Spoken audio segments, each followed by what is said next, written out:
As I was browsing the clock app, I came across an absolutely diabolical deck made from the user Lawfully Blind. It consisted of a gross loop containing only 4 cards, 2 commanders, 1 land, and a rock.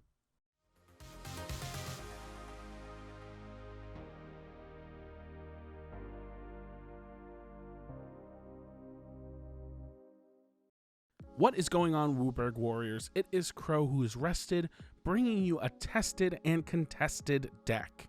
Seriously, go check out Lawfully Blind on TikTok. His analysis of newly spoiled cards are a breath of fresh air. Now back to the deck. Toggo and Kodama. Oh yeah, we're getting gruel up in here.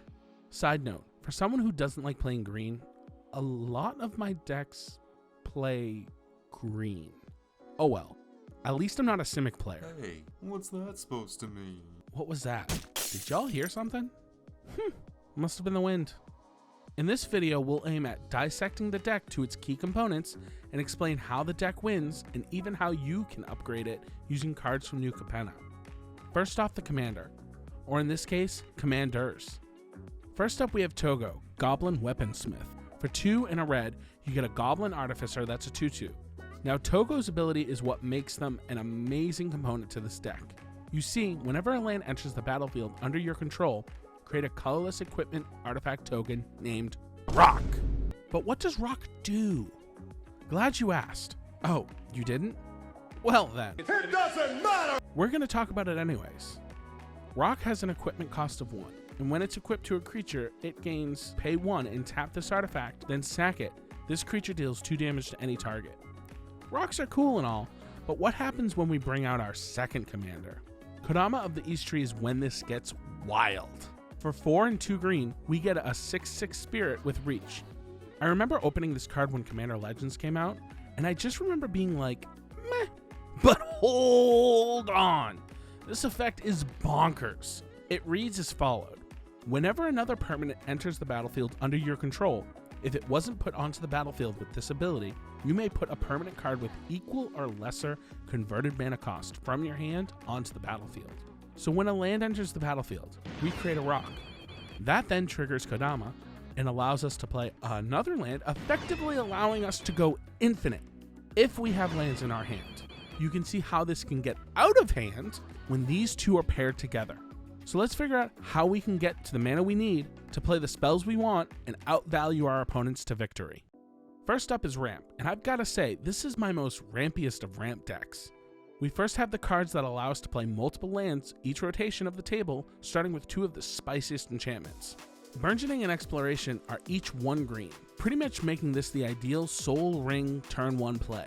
Exploration says that you may play an additional land on each of your turns. Slapping down another forest allows you to then slide right into Burgeoning, which says whenever an opponent plays a land, you too may put a land from your hand onto the battlefield. That means by turn 2, you can have 7 mana. That's enough to play Kodama, a 6-drop, and still have mana left to spare. Moving to some creatures that allow us to play an additional land is Azusa, Lost But Seeking, and Mina and Den, Wildborn.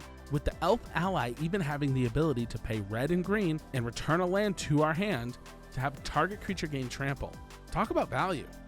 Next up, we've got our traditional ramp spells. Kodama's Reach, Cultivate, and 3 Visits. All these cards do what you expect them to do. Grab lands from the deck and place them onto the battlefield. Next, we have the ramp cards that have you put a little something to get something out of it, whether those be sacrificing the card in question or casting a spell to completely, potentially, whiff. We have Kamal's Druidic Vow, Expedition Map, and Crop Rotation. Each card is very unique. Kamal allows us to pour mana into X, then allows us to look at the top X cards of our library. You can then put any number of land and legendary permanent cards with converted mana cost X or less, in this case, lands have a mana cost of 0, onto the battlefield. Everything else goes to the graveyard. So big risk, big reward. We do run a fair number of legendary creatures in the deck, but a lot of the cards that we have in here that aren't that actually contribute to us closing out games, so plan accordingly.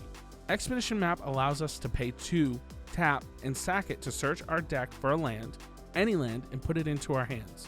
Awesome for some of the big lands we have in the deck, and better if you have the money for guys, Cradle Crop rotation allows us to sacrifice a land and then search our library for any really good land. Again, Gaia, Cradle. Finally, we've got Reshape the Earth, a card I think more green decks should be running. The fact that this card is still not even $3 is insane. Yes, it's pricey, but to search your library for any, and I mean any, 10 land cards. If you play this in conjunction with our next section, you're going to win, or get hated off the board. No time like the present, am I right? Now that we've got our lands coming in, we need to benefit from them entering the battlefield. And thanks to the amazing ability, Landfall, we're able to reap the rewards of getting mana. First off, we've got the All-Stars, Phylath and Avenger. These two may be exact clones of one another, with the exception of Phylath being legendary and the downfall of it only seeing basics. But both of these creatures will see lands, create plants, and then when a land enters, those plants will get strong. Awesome for closing out games. Want to go tall and wide? Thankfully, Scooty Swarm and Retreat to Kazandu allow us to start throwing +1/+1 counters and 1/1 creatures. Scoot Swarm says whenever a land hits the field, if you have less than 6, you create a 1/1. And if you control 6 or more, you create a copy of Scoot Swarm? Excuse me? Retreat to Kazandu allows us some great versatility. When a land enters, we can either put a +1/+1 on a target creature or gain 2 life. Again, with the amount of lands we're going to be throwing around, we'll always be netting so much value. And if you're like me, then you can use it as a great political tool. Oh hey, if I buff your creature, you promise not to attack me? Now that is EDH. Next, we have the trio that nets us something that we can play with when those lands come in. Tireless Provisioner and Tracker allow us to place one of the 3 key artifact tokens onto the battlefield. Tracker allows us to put clues, and whenever we sack a clue, we can put a +1/+1 counter on Tracker, allowing them to dive even deeper into the deepest of forests to get answers. Provisioner creates food and treasure tokens, which is pretty cool, as it really allows us to once again play offensively or defensively. Then there's Lotus Cobra, who nets us an additional mana whenever a land enters. Value!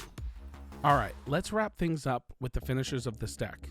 We talked about lands and how to get them out. What happens when they do get out, but how do we apply that to a winning strategy? First, let's talk about some of the all-star lands of the group. Gruul Turf and Guildless Commons. And can we just talk for a second how both Toggo, Kodama, and Guildless Commons were all printed in Commander Legends?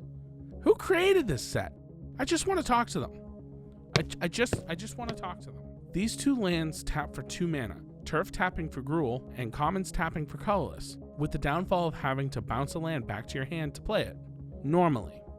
Thankfully, due to the text on the card, we're able to actually target the bounce land and have it be bounced. So that means all we need are one of these 2 lands to go infinite with Toggo and Kodama triggers.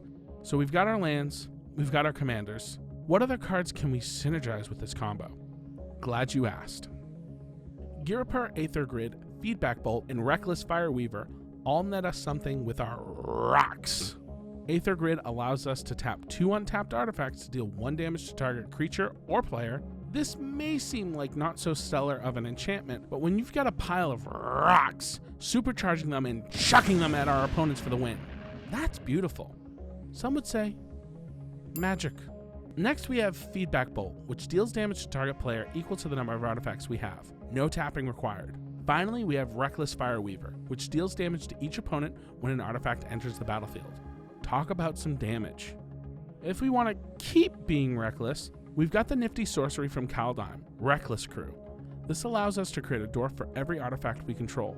So if we have a ton of artifacts, then now we've got a way to flood the board with these guys. Hell, we even have a way to give them all haste through Fires of Yavimaya. Want to just kill your opponents through ETB? Impact Tremors allows us to do what Fireweaver does, except for creatures, dealing 1 to each opponent for every creature that enters on our field. Finally, we have the spicy 3-card combo in Conspicuous Snoop, Zealot Conscripts, and our good old pal Kiki-Jiki, which allow us to create infinite conscripts to attack for lethal. It's fun, I swear. And that's the deck. It's a blast to play, and it was another community brew that we did over on our Twitch channel. We'll try to stream more over there, but for me personally, it's tough. I edit for 3 other channels, and it's difficult for me to live stream. Maybe once we get our footing, the other guys can step in and provide some live content in the form of EDH games or live brew sessions. Navigating the world of content creation is tough, and even after 3 years of doing this, we still haven't found a happy medium. Speaking about community, there are some cards that the community helped place into the deck, whether it be directly on stream or suggestions from our patrons. The cards in question are Shock and Blood Moon. Shock for the flavor, and Blood Moon because, like, I don't know. They make us do the darndest things.